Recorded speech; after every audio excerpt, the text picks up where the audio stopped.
आज की कहानी है एक से बढ़कर एक। दरवाजे की बेल बजाने के बजाय दरवाज़ा खटखटाने की आवाज़ सुनकर और आने वाले की पुकार सुनकर मैं समझ गया कि कौन आया है। मैंने कहा, अरे भाई ज़रा ठहरो, मैं आ रहा हूँ। बैठे बैठे ही मैंने आने वाले से कहा। यह सुनकर मेरी पत्नी बोली, लगता है भाई साहब आए हैं। कहते हुए उसने ही दरवाज़ा खोल दिया। आइए भाई साहब, बहुत दिनों बाद आज हमारी याद आई है। भाभी जी, मैं आज एक खास काम से आपके पास आया हूँ, लेकिन पहले चाय पिलाइए। नंदा से चाय की फरमाइश की है तो मैं समझ गया कि आज ज़रूर उसका कोई काम है। मैंने अपने सामने रखे सारे कागजात उठाकर रख दिए, क्योंकि उसके आने की मुझे भी बड़ी खुशी हुई थी। हाँ, बोलो क्या काम है? मैंने पूछा। देखो राजा भाई, मैं चित्रा की शादी पक्की करने जा रहा हूँ। लड़का अच्छा है और घर बार भी ठीक है। मुझे रुपयों की कोई कमी नहीं है। मेरी सिर्फ 2 बेटियां हैं। मेरा सब कुछ उन्हीं का तो है। मैं उन्हें बहुत कुछ दूंगा। सच है कि नहीं? फिर भी लड़के की ज़्यादा जानकारी तो मालूम करनी ही पड़ेगी, और वही काम लेकर मैं तुम्हारे पास आया हूँ। दादाजी की बेटी चित्रा सचमुच बहुत सुंदर और भली लड़की थी। अमीरी में पलकर भी बहुत सीधी सादी थी। हम दोनों को हमेशा यही सवाल सताता कि चित्रा की माँ बड़े घर की बेटी, मायके से खूब धन दौलत लेकर आई थी और हमेशा अपने बड़प्पन जताने वाली। उसकी पढ़ाई लिखाई ज़्यादा नहीं हुई थी और उसे कोई शौक नहीं था, न किसी कला का ज्ञान। वह अपनी अमीरी के सपनों में खोने वाली, और इसीलिए उसकी मेरी पत्नी से जमी नहीं। देख राजा भाई, मेरे पास दौलत की कोई कमी नहीं है और मेरी बेटी भी अच्छी है, तो हमें अच्छा दामाद तो मिलना ही चाहिए। हाँ भाई हाँ, तुम बिल्कुल ठीक कह रहे हो। तुम्हारा देखा हुआ लड़का ज़रूर अच्छा ही होगा। मैं उसके शब्द सुनकर चौंक पड़ा। बाप रे बाप, क्या मैं फिर से ऐसे ही फंसूंगा? मेरे मन में विचार आया। राजा भाई, लड़का तुम्हारी जानकारी में है। तुम्हारी चचेरी साली का बेटा, जो सदाशिव पेट में रहता है। इस पर मैंने और नंदा ने एक दूसरे की तरफ देखा। हाल ही में हमने एक शादी तय करने में योगदान दिया था। अब इस दोस्त से क्या कहूँ? मैं वैसे ही उठ खड़ा हुआ और सुदेश का खत अलमारी से निकालकर उसे दे दिया। दादाजी, तुम्हारी चित्रा की शादी तय हो रही है। यह सुनकर हम दोनों को बहुत खुशी हो रही है। चित्रा बड़ी गुणी लड़की है, अतः उसे अच्छी ससुराल मिलनी चाहिए, यही हमारी भी तमन्ना है। लेकिन अब पहले जैसी परिस्थितियां नहीं रही हैं। आजकल हर घर में 1-2 बच्चे अपनी बच्चियों को माँ बाप खूब धन दौलत देते हैं। तुम्हारे जैसे धनवान सिर्फ देते ही नहीं, बल्कि उसका बोलबाला भी करते हैं। बार बार कहकर दिखाते हैं कि हमने अपनी बेटी को इतना दिया, उतना दिया। यह बात किसी को पसंद आती है तो किसी को नहीं, और लगता है कि उसका अपमान किया जा रहा है। इस पर वे क्या करते हैं, वह अब तुम ही इस खत में पढ़ लो। मैं क्या कहना चाहता हूँ वह तुम समझ जाओगे। माननीय काका जी को नमस्कार। मैं यह पत्र जानबूझकर लिख रहा हूँ, क्योंकि आज या कल कुछ बातें आपको मालूम होंगी, तो उसके कारण आपको पहले ही ज्ञात कराना चाहूँगा। पिछले कुछ दिनों से मैं बहुत परेशान हूँ। फिर आप कहेंगे कि पहले क्यों नहीं बताया। जो कुछ घटित हुआ है, उस समस्या का हल मुझे ही निकालना था। हो सकता है मेरा निकाला हुआ हल आपको पसंद न आए। आपको कोई दोष न दे, यही मेरी इच्छा है। आपने हमारी शादी तय करने में बड़ा योगदान दिया है। वैसे शादियां तय कराना आपका सामाजिक कार्य है, लेकिन कभी कभी ऐसा भी हो सकता है। यह बतलाने के लिए ही यह पत्र लिख रहा हूँ।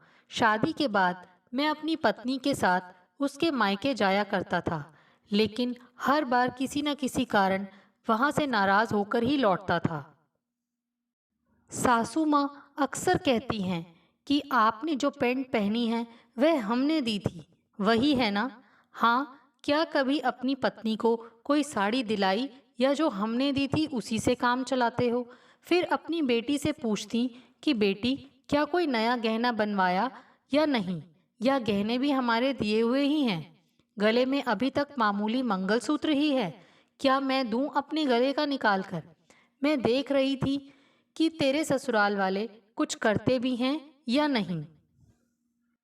मेरी सास हमारे घर में आती तब भी वही ढाक के 3 पात, यह थाली हमारी दी हुई है ना, यह सेट इतनी जल्दी क्यों निकाला है।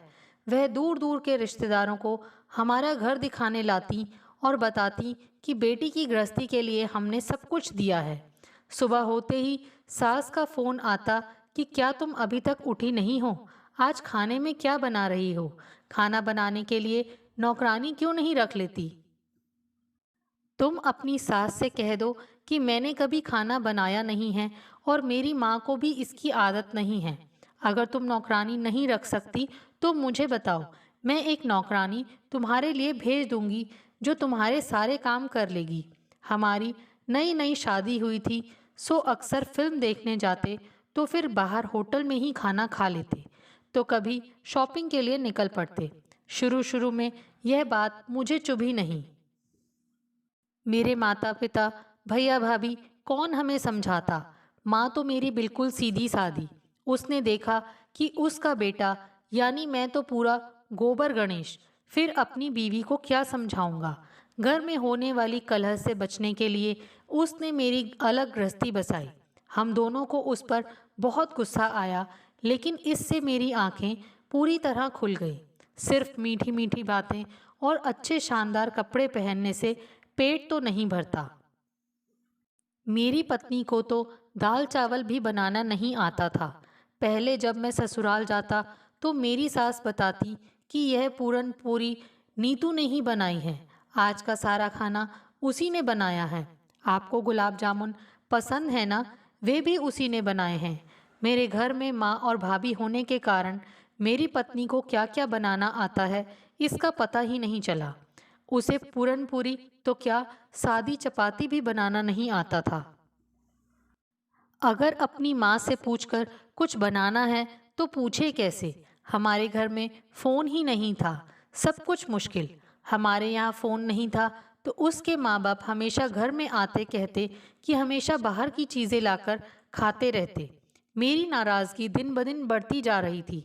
जब तक हमारी गृहस्थी अलग नहीं थी तब सारा खर्च पिताजी और भाई साहब उठाते थे, इसलिए यह बोझ मेरे सिर पर कभी नहीं आया। पैसे कैसे खर्च किया जाए, मित व्ययित कैसे की जाए, मुझे इसका बिल्कुल ज्ञान नहीं था। होटल में खाना, घूमना, मौज मस्ती तथा शॉपिंग में ही मेरी सारी कमाई खर्च हो जाती थी। पिताजी से पैसे मांगना भी मुझे अच्छा नहीं लगता था। माँ मेरी मजबूरी को समझती थी, इसलिए वे अपने साथ साथ मेरे घर के लिए भी राशन का इंतज़ाम कर देती थी। अब मुझे जीवन की असलियत का पता चलने लगा था। नई नई शादी की मौज मस्ती अब खत्म हो चली थी। इससे उबरने के लिए अब हमें अपना रास्ता खोज निकालना था, और यही सोचकर मैंने नीतू को सब बातें ठीक से समझाने का फैसला कर लिया। उसी समय शहर से ज़रा दूर पिताजी का एक प्लॉट था, वे उसे मुझे देने वाले हैं। यह बात उन्होंने मेरे ससुर को बताई तो उन्होंने घर बनाने के लिए रुपया दिया। हम सब से ज़रा दूर रहने के लिए गए, इसलिए बहुत से सवाल अपने आप हल हो जाएंगे। अतः बंगला बनने तक मैं खामोश रहा। नए घर में रहने के लिए जाने के बाद मैंने अपनी पत्नी को समझाया कि अब मेरी कमाई में ही घर का सारा खर्च चलाना है। उसने मित व्ययिता शुरू कर दी। हमारा बाहर घूमना फिरना बंद हो गया। शुरुआत में उसे घर के काम करने में बड़ी दिक्कत आती, इसलिए मैं भी उसे सहायता करता था। धीरे धीरे उसने खाना बनाना सीख लिया। शहर से ज़रा दूर होने से अब मेरे सास ससुर का आना जाना ज़रा कम हो गया था, लेकिन सास जब कभी हमारे घर आती तो फिर शुरू हो जाती कि नीतू, तुम कैसे अपनी गृहस्थी चलाती हो, तुम्हारे घर में यह चीज़ नहीं है, वह चीज़ नहीं है। इस पर नीतू अपनी माँ को जवाब देती कि माँ, तुम्हारी गृहस्थी को कितने साल हो गए, मैं तुम्हारी उम्र की हो जाऊंगी तो मेरे पास भी वे सारी चीज़ें हो जाएंगी। मुझे ना बताकर मेरी सास हमारे लिए कोई चीज़ लेकर आती और कहती कि सुदेश बेटा, देखो मैं तुम्हारे लिए क्या लाई हूँ। तुम्हारे पास यह चीज़ नहीं थी, इसीलिए ले आई हूँ। यह इम्पोर्टेड माल है। मुझे तो इंडियन चीज़ें ज़रा भी पसंद नहीं आती। मैं भी नहले पर दहला मारता कि हाँ, लेकिन मुझे भी दूसरों की दी हुई चीज़ें पसंद नहीं आती। मेरी पत्नी नीतू ना मुझसे कुछ कह पाती, ना अपनी माँ से। लेकिन मेरी नाराज़गी की वजह वह अब समझने लगी थी। वह अब घर के सारे काम खुद करने लगी थी और मेरे प्यार के कारण अब उसमें आत्मविश्वास जागने लगा था। अतः अब उसमें धीरे धीरे परिवर्तन होने लगा। अब वह अपनी माँ से सीधे कह देती कि माँ, अब तुम मेरे लिए कुछ ना लाया करो। सुदेश को भी तुम्हारा बर्ताव पसंद नहीं आता और इससे हम दोनों के बीच मनमुटाव होता है और झगड़ा होने लगता है। दूसरों की भावनाओं को समझना मेरी सास ने कभी सीखा ही नहीं और शान दिखाने की आदत कैसे छूटती। अब मुझे अपनी आमदनी बढ़ाकर इन सब से छुटकारा पाना था। संयोग से मेरी कामना पूरी होने लगी। मैंने एक लघु उद्योग शुरू किया और वह फूलने फलने लगा। अब कमाई बढ़ने लगी, लेकिन यह बात मैंने नीतू से छिपाए रखी। इसी बीच मेरे ससुर ने अपनी उम्र के 59 साल पूरे किए। इस अवसर का मैंने लाभ उठाने का फैसला किया और अपने माता पिता से कहा कि मैंने अपने ससुर की 60वीं वर्षगांठ मनाने जा रहा हूँ। मेरे ये प्रस्ताव सुनकर माता पिता खुश हो गए। माँ बोली कि दामाद भी तो बेटा ही होता है। अच्छा कर रहे हो बेटा। लेकिन माँ को मेरी तिरछी चाल ज़रा भी समझ में नहीं आई। मेरे ससुर को जब यह बात पता चली तो वे बहुत खुश हो गए। इस पर मेरी पत्नी ज़रा छटपटाई, क्योंकि उसके माता पिता के लिए मेरे प्यार से अच्छी तरह वाकिफ थी। अतः मेरे आयोजन के बारे में उसके मन में शंका थी। यह बात उसके चेहरे पर साफ झलकती थी। समारोह के दिन सुबह होम हवन और पूजा के बाद सारे पुरोहितों को ससुर के हाथों किसी को चांदी का बर्तन, किसी को चांदी की कटोरी, तो किसी को चांदी की थाली आदि मेरे घर की महंगी चीज़ें दान करवाईं। उपस्थित ब्राह्मण और मेरे रिश्तेदार यह देखकर चकित रह गए। छोटी मोटी वस्तुओं को मैंने घर के कोने में सजा रखा था, अतः मैं उन्हें आंगन में ले आया हूँ। मैंने नौकर से सुबह ही कह दिया था कि वह झोपड़पट्टी में रहने वाले गरीबों को वहाँ लेकर आए। उन्हें अंदर बुलाया गया और सास के हाथों एक एक चीज़ का बंटवारा होने लगा। एक एक चीज़ देते समय सास का चेहरा उतर गया था। आखिर उन्होंने मुझसे पूछ ही लिया कि अरे सुदेश, यह तुम क्या कर रहे हो? मेरी दी हुई सारी चीज़ें गरीबों में क्यों बांट रहे हो? लेकिन सारी चीज़ों का बंटवारा होने तक मैं खामोश रहा। फिर बोला कि हाँ, वे सारी चीज़ें आपने हमें दी थी, अब अपने ही हाथों से आपने उन्हें गरीबों में बांट दिया है। वैसे आपका हमें कुछ देना मुझे ज़रा भी नहीं भाया। आप किसी के सामने मुझसे नहीं पूछ सकेंगी कि सुदेश, यह चीज़ हमारी दी हुई है। इन चीज़ों का दान करने से अब इन गरीबों की दुआएं आपको मिलेंगी। मैं तो आपके उपकारों से अब मुक्त हो गया हूँ। सब लोगों के सामने मैंने अपने ससुर के हाथ में बंगला बनाने की लागत का चेक रख दिया और उन्हें नमस्कार करते हुए बोला कि यह रकम आपने मुझे बंगला बनाने के लिए दी थी, यह राशि मैं आपको लौटा रहा हूँ। बहुत सी संस्थाएं गरीबों के लिए काम करती हैं। आप ये रुपए उन्हें दान करेंगे तो उनके लिए यह बड़ी सहायता होगी। इस पर वे बोले कि लेकिन यह राशि मैंने तुमसे वापस कहाँ मांगी थी? वापस नहीं मांगी थी, लेकिन कई लोगों के सामने आपने बार बार कहा कि मैंने बंगला बनाकर दिया है। मेरे माता पिता के आशीर्वाद से मैं यह रकम आपको वापस करने के काबिल हो गया हूँ। आपने बंगला बनाने के लिए रुपए दिए, लेकिन जिस जमीन पर यह बंगला बनाया गया वह तो मेरे पिताजी की दी हुई थी। यह बात आप भूल गए। आप अपनी बेटी से पूछिए कि क्या मेरे पिताजी ने कभी उससे कहा कि यह ज़मीन मेरी दी हुई है। सासू माँ, वैसे आपके मुझ पर बड़े उपकार हैं। आपने जो कुछ दिया उसका बार बार बखान ना करती तो मैं जिद करके इस हालत में कभी नहीं पहुंचता कि आपके उपकारों का बोझ उतार सकूं। मुझे तो आपके सिर्फ आशीर्वाद की जरूरत है। कहते हैं कि दान देते वक्त एक हाथ की खबर दूसरे हाथ को नहीं होनी चाहिए, और आप तो अपनी ही बेटी को दी हुई चीजों का लोगों के सामने ढिंडोरा पीटते थे। मेरा यह व्यवहार मेरे माता पिता को बिल्कुल अच्छा नहीं लगा। मेरे पत्नी को तो इस बात का गहरा सदमा लगा। वह अपनी माँ से बोली कि मैंने 1000 बार कहा था, लेकिन तुमने सुना नहीं। तुम्हें ऐसा ही जवाब मिलना था। मेरे ससुर गुस्से से आग बबूला हो गए तो मेरे पिताजी ने उन्हें समझाया कि साहब, जाने भी दीजिए। मेरा बेटा नादान है और उससे गलती हुई है।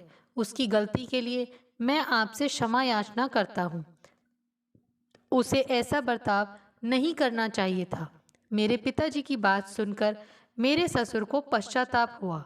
वे बोले कि सुदेश, मुझे तुम पर बहुत गुस्सा आया था, लेकिन मैंने तुम्हारे बर्ताव पर सोचा तो पाया कि तुम ही ठीक हो।